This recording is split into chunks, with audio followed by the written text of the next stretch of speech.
Hey, what's going on YouTube? Welcome back to another episode Chad Williams Fixes All. In this episode, we're going to be removing this driver's side mirror from this F-150. Let's get to it.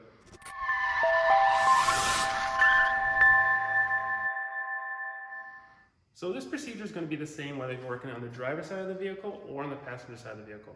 But the first thing we're going to want to do is open the door because we're going to be working primarily on the inside of the vehicle. It'd be a good idea if you go ahead and roll down the window first, so that way you can kind of work on both sides of it while being on one side of it.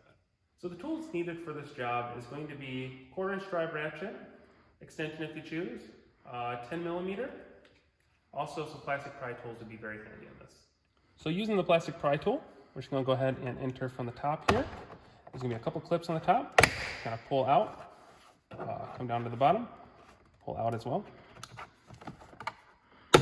And then it's going to release. What you're going to see is 2 metal clips on the top, and then these 2 plastic clips on the bottom. So once you pull those out, it will go ahead and release itself. So now we're going to go ahead and remove this electrical connector by just pushing in the clip and pulling it out. And then there is a cable holder on the bottom here that's on this bolt. Kind of pull it off and out, and it's going to expose 2 10mm bolts, one on the bottom, one on the top, and also there's 2 10mm on the outside here. These are black and they kind of blend in with the rubber trim molding.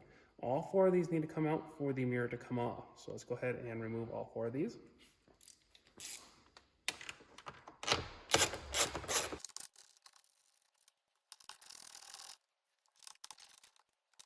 And as I'm unscrewing this last one, it's kind of finger tight, I'm holding the outside of the mirror.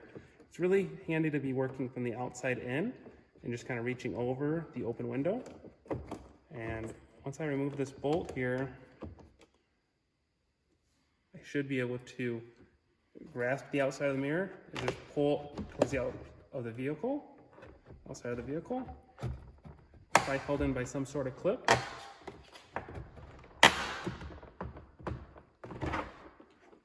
And then it will come out just like this. So this is the clip that I was referring to. It makes sure that while the gravity's pulling down on the mirror, it's not going to just go ahead and release from the side of the door. So now the side mirror assembly is fully out of the vehicle, and you can go ahead and replace it with whatever you're deciding to put back in. So now with taking the new replacement side mirror assembly, whether if it's a tow mirror or just factory replacement, you can just go ahead and reinsert it back into here.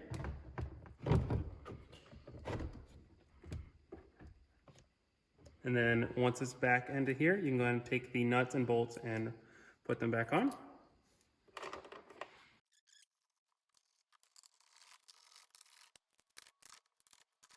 And there we go. We got each one of those tightened up. Now you can go to the torque specification if you'd like to search that out yourself. It's probably in inch-pounds of some sort. But I just went ahead and went tight enough, but not too tight where you break plastic. So next, just take your cable clip, slide it onto that bolt, and then reinsert the electrical connector. So go ahead and take your plastic piece. I'm going to insert it on the bottom first, and then on the top. Make sure everything clips in just like that. And then now the interior pieces are back on. The exterior mirror is now secured as well, and should be good. So this is going to go ahead and conclude this episode. If this video helped you at all, please make sure to click like, subscribe to my channel, also check my other videos. I got a bunch out there. But until next time, thanks for watching.